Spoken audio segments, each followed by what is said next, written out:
under Article 32 of the Supreme Court. ये देखो guys, Bihar land tribunal, High Court, they will issue these land tribunals का काम क्या है? and protect your fundamental rights.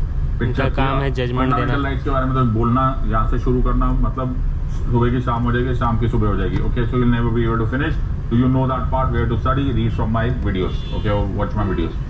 DPSP, ये भी बड़ी इंटरेस्टिंग बात है। डॉक्टर अंबेडकर ने बोला था डीपीएसपी से हमने अपना नया आइडिया निकाला, it's a novel idea. Okay, what does that mean? कि हम लोगों ने कॉन्स्टिट्यूशन ऑफ इंडिया ने डायरेक्शंस देना स्टार्ट कर दिया।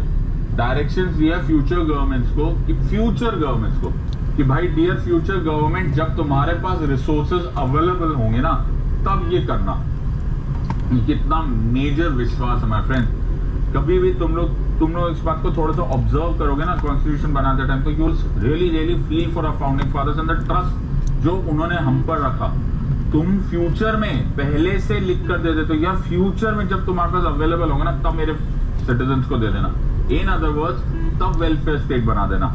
तो डीपीएसपीज और those rights, socio economic rights, जो founding fathers wanted to give but not today, क्योंकि आज हमारे पास अवेलेबल नहीं थे 1950 में, but give it to the future government. What a trust factor. तो ये एक मेजर रिस्पॉन्सिबिलिटी माय फ्रेंड्स। इसमें socialistic, Gandhian as well as liberal intellectual principles है। बहुत सारी पॉइंट्स में हमको ये समझ में आता है। मिनर्वा मिल्स केस में भी बोला गया था, मिनर्वा मिल्स केस में भी it was mentioned that balance between fundamental rights and DPSP must always be maintained. फिर तुम्हें अगर चंपाकम डोरायराजन केस याद है, ओके, चंपाकम डोरायराजन केस 1951 में सुप्रीम कोर्ट ने ये बात क्लैरिफाई कर दी थी। फंडामेंटल राइट्स एंड डीपीएसपी जब भी एक दूसरे से क्लैश करेंगे, जब भी एक दूसरे से फंडामेंटल राइट्स जीतेंगे, fundamental rights will win. So DPSP is a very beautiful concept. Okay, of course Irish Constitution se tha, but the point here is that we had a huge trust factor in our future governments. फिर आए madam Indira Gandhi के fundamental duties. Okay, these were acting as reminders.